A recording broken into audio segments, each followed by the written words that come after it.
Предолг е патот на правдата во Македонија за кочанчанката Здравка Колева, која пред 5 години во сообраќајна несреќа ја загуби 21 годишната ќерка Наталија. Трагедијата за семејството Колеви се случила на патот Кочани Зрновци, летото кога Наталија посакала да се врати во родната земја. Случајот се работи за сообраќајна несреќа која во 2015 година на 29 октомври се случи на патот Зрновци Кочани. Мотор удира во трактор. Мојата ќерка беше сопатник со моторот и имаше тешки повреди. Таа беше во Скопје на Карил 72 дена, потоа ние со лични средства девојчето го пренесовме во Италија на лекување. Ма поради својата повреда таа на 20 април замина на другиот свет. Не напушти со тажно срце, ма правдата ќе ја бараме до крај. По смртта на Наталија, засекогаш ожалостената мајка Здравка тргнува по долгиот пат на правдата, барајќи судска разрешница и казна за предизвикувачот на кобната несреќа. Но и по 5 години предметот со починатата Наталија е на почеток.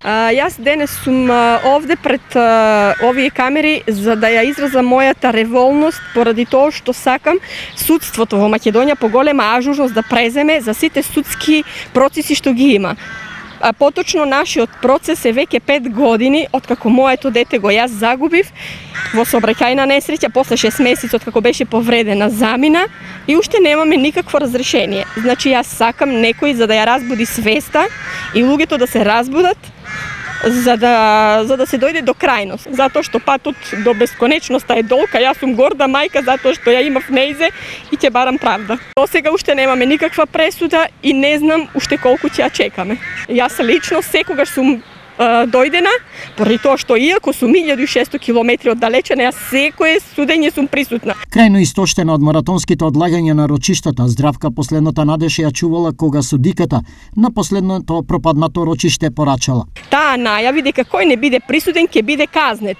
Денес јас се прашувам самата себе по кој треба да го казниме, што судењето беше одново откажано. И кога поцрнетата мајка била цврсто убедена дека рочиште ќе има, се случила парадоксална ситуација. Денес ни кажа дека судиката е на болување.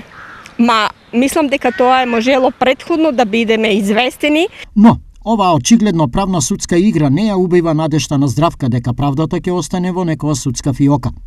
Тврди дека ќе направи се таа да излезе на виделина, бидејќи таков завет си дала пред себе, погребувајќи ја ќерка си. Доколку тоа не се случи во Кочани и Македонија, следната дестинација за неа ќе биде Европскиот суд.